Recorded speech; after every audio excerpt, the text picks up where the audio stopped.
pretend they're a threat. They don't care about the struggles you face. Their lives are perfect and yours is a mess. You are falling behind and falling short. You don't have anything to offer. Truthfully, writing those sentences above feels uncomfortable. Honestly, it hurts to hear those words, let alone write them. Why?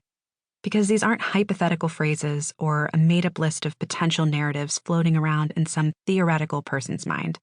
These are actual thoughts that I've painfully navigated in my darkest moments. We need to belong in the same way that we need oxygen. Our physical bodies require it. It's knitted into the very fabric of our being. Humans are wired to live alongside others, and not just in some sort of parallel landscape of coexistence. We belong to one another before we are even born.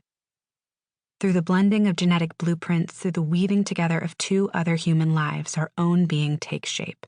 We cannot exist without the existence of others. There is no me without you. From that initial spark of life, that first biological blending of our inherited genealogy, we travel into the space that we call home for our first 9 months. Nestled deep within our mother's womb, we are connected to her through a lifeline that nurtures our every need. A cord that connects us in the darkness. A cord that remains with us until we meet the light. Babies are a beautiful illustration of our biological interdependence. However, connection doesn't begin and end in our earliest moments. Belonging remains critical in every season of our lives. It is a part of each stepping stone along our journey of becoming. In childhood, we create friendships in school, and as adults, we search for relationships in the workplace. The groups that we are a part of change as we ourselves evolve and grow. People walk in and out of our lives, and some remain for the long haul. Belonging builds us and breaks us. It molds us and shapes us. It transforms our understanding of ourselves and others. It is the foundation of the human experience. Like tiles in a mosaic or musical notes in a symphony, we are separate parts of a collective masterpiece. We are individual beings existing as a part of a group, a delicate dichotomy between our desire to be autonomous and our inextricable need to be a part of something bigger than ourselves. Within social groups, both humans and other animals battle with the delicate balance between cooperation and competition. The ability to operate as a group is critical to the survival of the species. However, the individual also has a vested interest in being the one to survive and pass on their genetics to the next generation. Cooperation and competition are a delicate balancing act wired directly into our genetic code. We are built to belong, and yet we are also created to compete. We are constantly at war with ourselves, and it doesn't take much for the balance of power to shift. When I started my photography business, I dreamed of becoming the best photographer in my city. Years were spent honing my craft, building my brand, and nurturing a client base.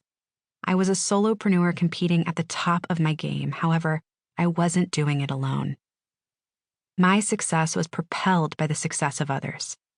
I relied on other photographers to shoot alongside me at weddings. We also shared business opportunities, referring out new clients when one of us was booked. As the photography industry evolved, developing new shooting styles, editing techniques, and marketing strategies, knowledge was also shared, and the collective benefited too. All photographers compete against one another for business. However, they also deeply rely upon one another. The balancing act between community and competition is a tightrope walk that we must navigate every day.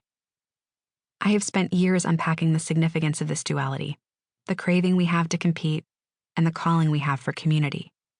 This book is my way of sharing what I have learned and elevating the stories of others who demonstrate that we truly can rise together in a competitive world. For years, I struggled to strike the proper balance myself. I wanted to achieve. I wanted my business to flourish.